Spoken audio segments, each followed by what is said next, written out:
అందరికీ విశ్వావసునామ సంవత్సర ఉగాది శుభాకాంక్షలు. మొదలు హెడ్లైన్స్ చూస్తే ఇయాల్టి వీకెండ్ వార్తలకు పోదాం. పొలిటికల్ పంచాంగం అందరి లెక్క ఆగమాగం. సన్న బియ్యం బంచుడు షురు, చరిత్ర సృష్టించిందట సర్కారు. మందు దాగరు కౌసు తినరు, అంతా ఒక్క మాట మీదున్నారు. ఎడ్ల బండి గుంజుకొచ్చిండ్రు బైకుతోని, ఎవసం మీదున్న పాయిరంతోనే. వెదురుతోని వేస్తున్నారు బొమ్మలు, ఎగబడి కొంటారట టూరిస్టులు. ఎట్లా వేసుకున్నారులా తెలుగు కొత్తేడాది పండుగ?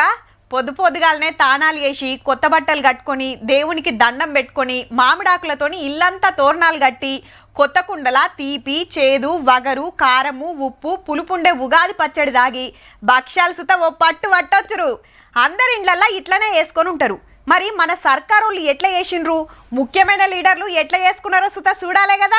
రవీంద్ర భారతిలో ఉగాది సంబరాలు చేసిండ్రు సర్కారోళ్ళు. సీఎం సారు, మంత్రులు, పార్టీ ముఖ్యమైన లీడర్లు వచ్చిండ్రు. కొత్తేడాదిలో తెలంగాణ పబ్లిక్ అంతా మంచిగా జరగాలి, ఇచ్చిన హామీలన్నీ తీరుస్తున్నాం, డెవలప్మెంట్ల రాష్ట్రాన్ని ఇంకింత ముంగడికి తీసుకుపోతామన్నాడు సీఎం సారు. బట్టి విక్రమార్క గారు ప్రవేశపెట్టిన బడ్జెట్ ఉగాది పండుగ షడ్రుచులతో కూడుకున్న ఏదో విధంగా అయితే ప్రసాదం అందించిండ్రో, బట్టి విక్రమార్క గారు ప్రవేశపెట్టిన బడ్జెట్ కూడా అదే విధంగా షడ్రుచులతో ఉన్నదని చెప్పి నేను భావిస్తున్నాను. నేను మా ఉప ముఖ్యమంత్రి వర్యులు బట్టి విక్రమార్క గారు జోడెద్దులాగా రాష్ట్రాన్ని అభివృద్ధి పదం వైపు నడిపించడానికి నిరంతరం ప్రయత్నం చేస్తున్నారు. అటెనక గవర్నమెంట్కి ఏడు ఎట్లుండేది అయ్యవారు పంచాంగం చెప్తే గులాబీ భవన్లో బీఆర్ఎస్ పరిస్థితి ఎట్లుండేది పంచాంగం విన్నాడు రామన్న. అటోళ్ళు ఇటోళ్ళు ఏమన్నారో ఇనురిగా. రేవంత్ రెడ్డి గారిది కన్యా రాశి, పదవి గండాలు ఎక్కువగా ఉండడానికి ఖచ్చితంగా అవకాశం. పాలకులకు సమర్థవంతమైన ప్రజారంజక పరిపాలన ఈ సంవత్సరం మనకు సూర్యనారాయణ శక్తితో గౌరవ ముఖ్యమంత్రి వర్యులు మనకు అందజేస్తారు. కేసీఆర్ గారి అష్టమ స్థానంలో ఉన్న శనీశ్వరుని యొక్క ఇబ్బంది పోతుంది. మళ్ళీ కూడా తిరిగి ఆ యొక్క కేసీఆర్ గారు ఖచ్చితంగా ముఖ్యమంత్రిగా పట్టం పట్టడానికి అవకాశం ఉండేటువంటి సంవత్సరం ఇది.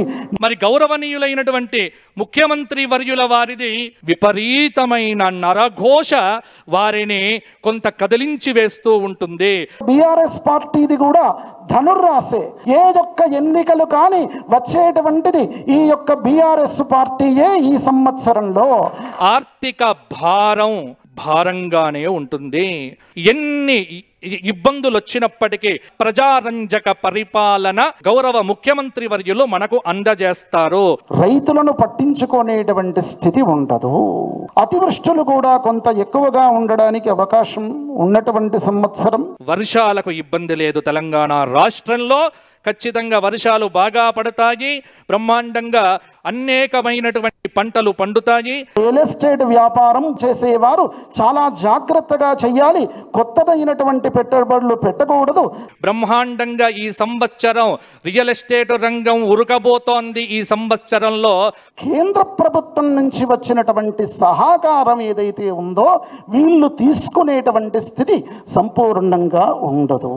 కేంద్ర ప్రభుత్వం నుంచి రాష్ట్ర ప్రభుత్వానికి ఖచ్చితంగా రావలసినటువంటి వాటిని తన సామర్థ్యంతో తెచ్చేటువంటి ప్రయత్నము ఎప్పుడూ కూడా చేస్తూ ఉంటారు. ప్రభుత్వం ప్రకటించినటువంటి పథకాలు ఉన్నాయో నామమాత్రంగా మాత్రమే ముందుకు వెళ్ళడానికి అవకాశము. వ్యాపార పరంగా విదేశాల నుంచి బ్రహ్మాండమైనటువంటి కంపెనీలు, ఫ్యాక్టరీలు ఇవన్నీ కూడా తెచ్చే ప్రయత్నం చేస్తారు. వాణిజ్యాన్ని అభివృద్ధి పథంలో ఉంచుతూ అద్భుతమైనటువంటి పాలనను అందించే దిశగా కృషి చేస్తారు. ఇక గాంధీ భవన్లో కాంగ్రెస్ పార్టీ తరఫున పిసిసి అధ్యక్షుడు మహేష్ కుమార్ గౌడ్ సారు, నాంపల్లి బీజేపీ ఆఫీస్లో కిషన్ రెడ్డి సార్ పంచాంగం విన్నారు. మోడీ గారి నాయకత్వంలో అన్ని రకాలుగా దేశం ముందుకెళ్లాలని, మంచి వర్షాలతో, పాడి పంటలతో, సుఖ సంతోషాలతో ఉండాలని క్యాంప్ ఆఫీసులలో ఎమ్మెల్యేలు ఉగాది పండుగ చేసి పంచాంగం విన్నారు. చెన్నూరులో ఎమ్మెల్యే వివేక్ సార్ పబ్లిక్ తోటి కలిసి ఉగాది పండుగ చేసుకున్నాడు. గ్రామాలు తిరిగినప్పుడు అందరు కూడా ఇదే చెప్పినారు, సార్ మాకు 500 రూపాయలు గ్యాస్ వస్తుంది, 200 యూనిట్లు ఫ్రీ వస్తున్నాయి, ఇంకా చాలా మందికి ఇక్కడ ఎవరికైతే అవసరాలు ఉన్నాయో వాళ్ళందరికీ కూడా ఎల్ఓసి ఇవ్వడం జరిగింది.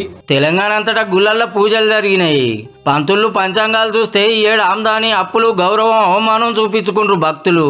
కొత్తేడాదిలో అందరికీ మంచి జరగాలని కోరుకుంటా అందరికీ మల్లోపారి ఉగాది శుభాకాంక్షలు. ఆదివారం నాడు తెలంగాణలో చుక్కా ముక్కా ముట్టుకోకపోతే బ్రహ్మాండంగా ఉండబోతోంది. ఇప్పుడు ఎట్లుంది కథ?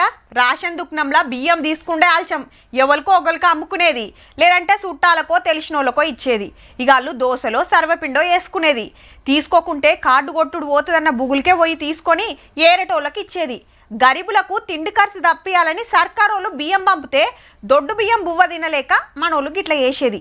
ఇవే గనక మంచిగుంటే అంతంత రేటు పెట్టి బయట ఎందుకు కొంటారు చెప్పుర్రి? కానీ ఇప్పుడు రేషన్ బియ్యం అమ్ముమన్న అమ్మరుల్లా. రైట్, పండుగ పూట రేషన్ కార్డుల మీద సన్న బియ్యం మంచుడు శురువైంది. పౌర సరఫరాల మంత్రి ఉత్తమ్ సార్ ఇలాకా హుజూర్ నగర్ లో 10 మంది అక్కలకు బియ్యం సంచులు పంచిండు సీఎం రేవంత్ రెడ్డి సారు. అట్లనే స్వయం సహాయక సంఘాల అక్కలకు 26 కోట్ల 16 లక్షల చెక్ ఇచ్చిండు. సర్కార్ మీద నెలకు 10,600 కోట్ల బరువు పడుతుందట. అయినా పేదల కోసం పంచుతామన్నాడు ఉత్తమ్ సారు. మంచి క్వాలిటీ సన్న బియ్యం 80 నుంచి 85% ఉచితంగా వచ్చే పథకం దేశంలోనే ఏడలేంది తెలంగాణలో సన్న బియ్యం ఇచ్చి చరిత్ర సృష్టించినామన్నాడు సీఎం సారు. పాత సర్కార్ల మిల్లర్ల బియ్యం దందా యాద్ చేసి ఇప్పుడు పబ్లిక్ కు కాంగ్రెస్ సర్కార్ ఎట్లా ఫాయిదా చేస్తుందో చెప్పిండు. ప్రతి పేదవాడికి ప్రతి ఒక్కరికి 6 కిలోల సన్న బియ్యం ఇవ్వాలి. ఉగాది దీపావళి సంక్రాంతి పండుగ కాదు, పేదవాడి ఇంట్లో ప్రతిరోజు పండుగ ఉండాలి, సన్న బియ్యం వండాలి.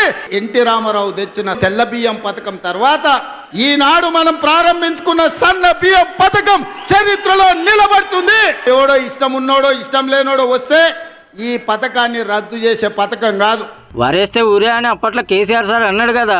ఎర్రవల్లి ఆయన ఫామ్ హౌస్ లో 1000 ఎకరాల ఒడ్లు పంపిస్తే కావేరి సీడ్స్ అనే కంపెనీ 4,500 రూపాయలకు క్వింటాల్ ఆయన ఫామ్ హౌస్ లో వండించిన ఒడ్లు కొన్నారు. మిత్రులారా, మనం వండించిన ఒడ్లు 2,000 కొనేటాడు దిక్కు లేదు. చంద్రశేఖరరావు గారు ఫామ్ హౌస్ లో వండించిన ఒడ్లు అవి ఒడ్లా లేకపోతే అందులో బంగారం పండుతుందా అని నేను అడుగుతున్నా. ఎస్ఎల్బిసి టన్నెల్ ను కార్ సర్కార్ వాళ్ళు కావాలని పడావ పెట్టిన రణకారం అయినరు. ఎస్ఎల్బిసి టన్నెల్ 10 ఏళ్ల చంద్రశేఖరరావు సంవత్సరానికి 1 కిలోమీటర్ పూర్తి చేసిన ఎస్ఎల్బిసి పూర్తి అవుతుండే. మీ మీద కక్ష గట్టి మీ మీద పగబట్టి ఎస్ఎల్బిసి టన్నెల్ పడావు పెట్టే ఒక్కొక్కటి హామీలు తీరుస్తుంటే కారోళ్ళు ఎచ్చి పచ్చి మాట్లాడుతున్నారట. ఇవాళ వాళ్ళు శాపనార్థాలు పెడుతున్నారు ఎట్లిస్తారని. 3,10,00,000 మందికి ప్రతి వాడికి 6 కిలోలు సన్న బియ్యం ఇస్తాము. 20,617 కోట్ల రూపాయలు రైతు రుణమాఫీ మొదటి 10 నెలల్లోనే మేం చేసినాం. 10 ఏళ్లలో చంద్రశేఖరరావు పండ్లకి ఇచ్చుకుంటా 16,000 కోట్లు చేసాడు. నాకు నీకు పోలికేంది? నందికి పందికున్నంత తేడా ఉంది. ఇక ఉత్తమ్ సార్ హుజూర్ నగర్ కు పలానా సాయం కావాలని అడిగితే ఎమ్మటే సాంక్షన్ చేసిండు. అగ్రికల్చర్ కాలేజ్ ఉత్తమ్ కుమార్ రెడ్డి గారు అడుగుతున్నారు. ఇంకా వారు అడిగినాక కాదనేదే ఉంది. 200 కోట్ల రూపాయలతోని రెసిడెన్షియల్ స్కూల్ కాలేజీని కూడా వారికి కూడా మంజూరు చేస్తున్నాం. కష్టం వచ్చినా దుఃఖం వచ్చినా లాభం వచ్చినా నష్టం వచ్చినా పాస్ అయినా ఫెయిల్ అయినా కొలువు వచ్చినా కొలువు పోయినా లవ్ ఒప్పుకున్నా లవ్వర్ కాదన్నా పెండ్లైనా సావైనా బర్త్డే ఆ డే ఈ డే అని పోస్డే వస్తుంటారు మనోళ్ళు. తెలంగాణ అంటే పోత బగ్గుంటదనే పేరు తెచ్చిపెట్టిరి మనోళ్ళు. ఇప్పుడు అసలే ఎండాకాలం, కొందరికి ఎంత తాగినా దూపారది. పొద్దుగాల కడుపులు ఇంత వడంది పనేదో ఏది కొందరికి. కానీ గీళ్ళు మాత్రం అట్లా కాదు. ఎంత మురుక చూసినా మందు వాసన సుతరాదు ఊర్లా. అంతేకాదు ఎప్పుడు పడితేప్పుడు మసాలా ఘాటు సుతరాదు. అవు ఆదిలాబాద్ జిల్లా గట్టెపల్లిలో మందు ముడతలేరు, కౌసుగా అంతలేరు. ఒకళ్ళ కౌసు కూర వండుకోవాలనుకున్నా శనివారం మంగళవారం తప్ప కడమ రోజుల్లో ఎప్పుడైనా వండుకోవచ్చు. అయినా చాలా మంది తుణుకల జోలికి పోరు. నిషాపాని అదే విధంగా చికెన్ మటన్ శనివారం మంగళవారం 2 రోజులు తినారు సార్. మందంటే మస్తు కాయస్ చేస్తారా అన్నలు. అంత అల్కగా ఎట్లా మానేసిర్రంటే 6 రోజుల్లోనే 4 కాలం చేసిర్రట. ఈగేముంది, తాగుడు చేయబట్టి అడ్డమైన బీమార్లు వచ్చి పోతుర్రని అదురుది వచ్చింది. ఇక ఆకాంచెల్లి మందు ముట్టనే ముట్టద్దని ఊరోళ్ళంతా కలిసి నిర్ణయం చేసిర్రట. శాంతి పూజలు సుతం నడిచినాయట. శాంతి పూజలు కూడా చేయాలంటే హనుమాన్ మందిర్ ఉన్నాయి కదా, 24 గంటలు హోమ పూజ చేసినాం. అసలే పనులు లేక రూపాయి ఆమ్దాన్ లేక పూట పూట గండం అవుతుంటే ఇంకోది కన్నలు ఇరాం లేకుండా తాగుడు లొలి చేసుడట. గొడవలు బాగా చేస్తారు సార్ తాగి, హెల్త్ కూడా మంచిగా ఉంటలేవు. అందుకే మొత్తము కళ్ళు తాగి బంద్ చేసిన. మొత్తం దోస్త్ వచ్చిండనో చుట్టాలు వచ్చిరనో తాగిరనుకో వాళ్ళకు ఉన్నట్టే. ఇక ఒకవేళ తాగేస్తే 70,000 జుర్మానా నిర్ణయం తీసుకున్నాం. ఇప్పటిదాకా ఇవ్వాల్సిందిగా దండుగా కట్టలేదట. అలా తాను ఉంటే కదా అంతా ఆదివాసీలే చేసుకుంటే బతుకుడేనాయే. తాగుడికేడ పోవాలి జుర్మానకేడ పోవాలని మొత్తమే మందు బంధు పెట్టిర్రు అన్నట్టు. అన్నూర్లు గీళ్లతో వాళ్ళు నడిస్తే ఎంత మంచిగా ఉంటుందో కదా. ఏ మందుకు దూరం ఉండు మనతో నేడైతుంది అంటుండొచ్చు కొందరు అన్నలు. అట్లుంటది మనోళ్ళతోని.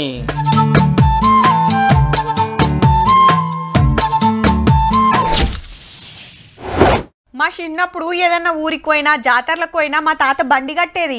ఇంటోళ్ళందరం ఎడ్ల బండ్లనే ప్రయాణం చేసేది. ఇక దినాం పొద్దుగాలనే నాయన బండి కట్టుకొని బైక్ అడిగిపోతే అమ్మ వెనక సిరి కూలోళ్ళని తోలుకొని పోయేది. మాపటి లాస్తప్పుడు ఇంత పచ్చిగడ్డి కోసి బండ్లు వేసుకొని వచ్చేది పసులు తినటానికి. ఇప్పుడు అంటే అందరు ట్రాక్టర్లు ఆడకం చేస్తురు కానీ అప్పట్లో మొత్తం ఎడ్ల బండ్ల మీదకెళ్ళే నడిచేది వ్యవసాయమంతా అని చెప్పేది మా నాయన. ఇక ముచ్చటేందంటే వారేవా బండి లగాన్ చురుకుతుందంటే బందోబస్తు కోలాగలనే కట్టినట్టుర్రు. ఓ పారి చూద్దాం. ఇదొక్కడి కథరు. ఎడ్లు లేవు ఏం లేవు. ముద్దుగా బండి కట్టుకొని ఇగ్గుకొస్తున్నాడు కాక. ఇంటికాంచెల్లి పొలం కాడికో పొలం కాంచెల్లి ఇంటికో కాదు. నారాయణపేట జిల్లా నందిపాడు నుంచి బాపనపల్లి దాకా ఇట్లా బైక్ తోని ఇగ్గుకొచ్చిర్రు బండిని. రెండూర్ల నడుము ఏం తక్కువ 30-40 కిలోమీటర్లు ఉంటదట. ఎద్దులు లేక ఏరే వాళ్ళని అడిగి తీయలేదు. అంత దవ్వు ఎండలేడానే, అందుకే బైక్ కట్టుకొని వచ్చిన. ఎండి ఎట్లా చంపుతాంది మరి?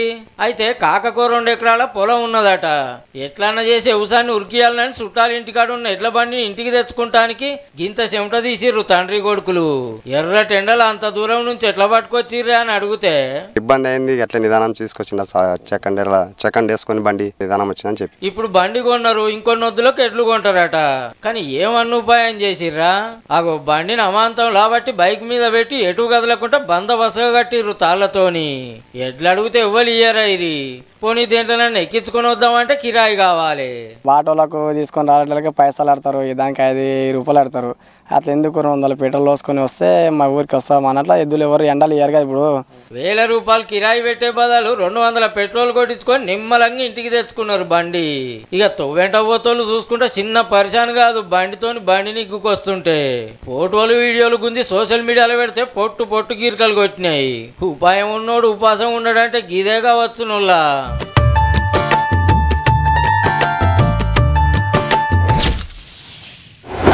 హైదరాబాద్ అనగానే బిర్యానీ యాదికొచ్చినట్టు, నిర్మల్ అనగానే కొయ్య బొమ్మలు మతికొచ్చినట్టు, పెంబర్తి పేరు చెప్తే ఇత్తడి హస్తకళలు కండ్లల్లో మెరిచినట్టు, కరీంనగర్ అంటే ఎండి తీగలతోని అద్భుతాలు చేసే సిల్వర్ పిలిగ్రీ గుర్తుకొచ్చినట్టు, ములుగు పేరు చెప్పంగానే ఇప్పుడు గివి యాదికొస్తట్టు వేస్తారట. ఇంతకు అవేంటి, ఏడ వేస్తుర్రు, ఎట్లా వేస్తురు అరుచుకుందాం పారి.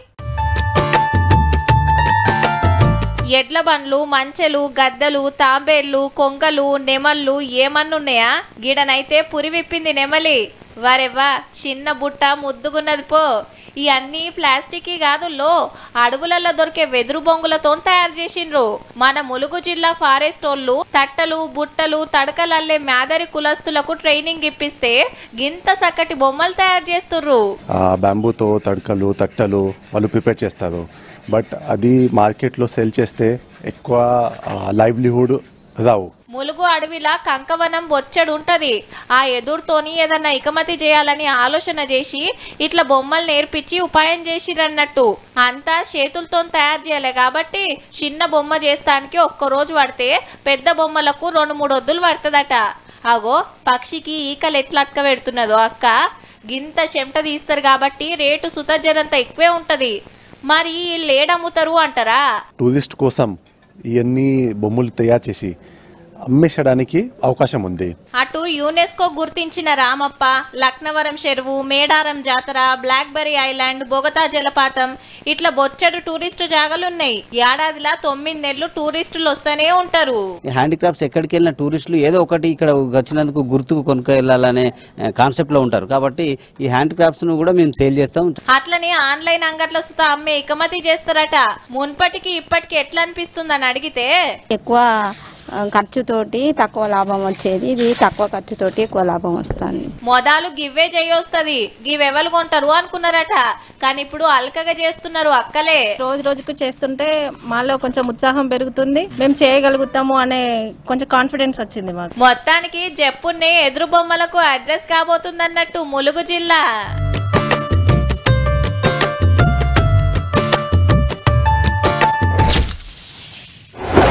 దుక్కిదున్నుడు, మందుగొట్టుడు, గొర్రుగొట్టుడు, గుంటకదోలుడు, నీళ్లు వారిచ్చుడు, పిట్టల కావలి అన్నలు చూసుకుంటే నారలుకుడు, నాట్లేసుడు, కలుపు తీసుడు, వరిగోసుడు, పత్తేరుడు, తోటేరుడు అక్కలు చేస్తారు. అంటే బరువు పనులు అన్నలు చేస్తే అలకట్ పనులు అక్కలు చేస్తుండ్రి. కానీ ఇప్పుడు అన్నిట్లా రువ్వడి చూపిస్తున్నారు అక్కలు. ఇక ఇప్పుడు వ్యవసాయాన్ని ఇంకింత ఉరికిచ్చే ఉపాయం చేస్తుర్రు. ఎగురుతున్న డ్రోన్ ను కాదు, ఎగిరేస్తున్నది ఎవలో చూడుండ్రి. ఆవ్ అమ్మనే డ్రోన్ తోని వ్యవసాయం చేసుట్లా ఆర్పారైతుండ్రి. ఇల్లు మున్పు పొలాలకు మందు కొట్టాలంటే మస్తు తిప్పలయ్యేది, కానీ ఇప్పుడు అంతా టెక్నాలజీ ఆడకం పెరిగి డ్రోన్లతోని మందు కొట్టే జమానా నడుస్తుంది. అయితే అన్నలే చేసేది ఇప్పటిదాకా, అక్కలకు ఎందుకు నేర్పొద్దు అని సంగారెడ్డి జిల్లా జోగిపేటల మహిళా సంఘాలకు ట్రైనింగ్ ఇస్తుండ్రు. డ్రోన్ అంటే ఏంది, దాంతో ఏం ఫాయిదా ఉంటది, రైతులకు ఎట్లక్కరొస్తుంది, ఏడెగరేయాలి ఏడెగరేయొద్దు అన్ని ఎరక చెప్పి పొలాల కాడికి తీసుకుపోయి ఇట్లా ప్రాక్టీస్ చేపిస్తున్నారు. ఫోన్ ఆపరేటర్ లానే ఉంది, కొంచెం నేర్చుకోగలగాలి. ఇంకొంచెం గాలి సినిమాలల్లో మన మ్యారేజ్లలోనే వాడతారని అనుకున్నాము. ట్రైనింగ్ వచ్చిన తర్వాత ఈ డ్రోన్ ద్వారా కూడా మనం వ్యవసాయం చేసుకోవచ్చు అనేది కూడా తెలుసుకున్నాం. దీని ద్వారా తక్కువ టైంలో ఎక్కువ పని చేస్తాం. అగనట సినిమాలు పెండ్లిళ్ళల్లో చూసినాం గానీ వ్యవసాయంలో సుత మంచిగా అక్కడికొస్తుంది అంటుందమ్మ. డ్రోన్ ఎట్లా ఉపయోగిస్తారు, మళ్ళా రైతుకి ఎట్లా సేవ్ అవుతుంది, అమౌంట్ ఎట్లా సేవ్ అవుతుంది. మందు కొట్టాలని అంటే ఒక ఎకరకు తైవాన్ పంపు తోటి కొడుతుంటాం సార్ మేము. అయితే తైవాన్ పంపుతో కొడితే మందు కూడా ఎక్కువ అవుతుండే. ట్రైనింగ్ అయిపోయినాక 120 రూపాయలు కడితే సెంటర్ వాళ్ళు 10 లక్షల ఇల్లు ఉండే డ్రోన్లు ఇస్తారట అక్కలకు. కడమ పైసలు బ్యాంక్ లోన్ ఇప్పిస్తారట. వీటితోటి వాళ్ళ పొలంలోనే కాదు పక్క రైతుల పొలాలకు సుతా మందు కొట్టొచ్చు. కూలీలు గానీ దొరకకపోవచ్చు, ఎందుకంటే ఆ సమయంలో మాకు ఇది చాలా ఉపయోగపడుతుంది. పొద్దున సాయంత్రం చేసుకుంటాం కాబట్టి సమయం కూడా మాకు సేవ్ అవుతుంది. కూలీల కోసం చూసుడన్న ముచ్చట్నే ఉండదిగా, డ్రోన్ తోనే మందు పిచికారీ చేయొచ్చు. సంగారెడ్డి అక్కలకేనా గీ భాగ్యం, మాకు సుతా ట్రైనింగ్ ఇయ్యురని కడమ జిల్లాల అక్కలు సుతా అంటుండొచ్చురు. ఓపిక పట్టుండ్రి, మీ వంతు సుతా వస్తది గాని.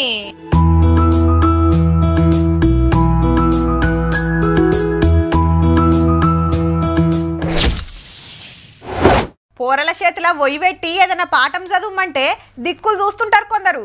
ఇక ఏదన్నా ప్రశ్న అడిగినరు అనుకో, ఇదేంద్రో నేను ఎప్పుడు వినకపోతే అన్నట్టు పెడతారు ముఖం. కానీ కొందరు అట్లా కాదు, సారు క్వశ్చన్ అడుగుడు పురాగా కాకముందే నేను చెప్తా అని శైలా పడతారు. కొందరైతే సార్లనే క్వశ్చన్లు వేస్తారు, అది ఎట్లయింది ఇది ఎట్లయిందని. గీ షెల్లమ్మ సుత చదువుల తల్లే ఉన్నట్టున్నది.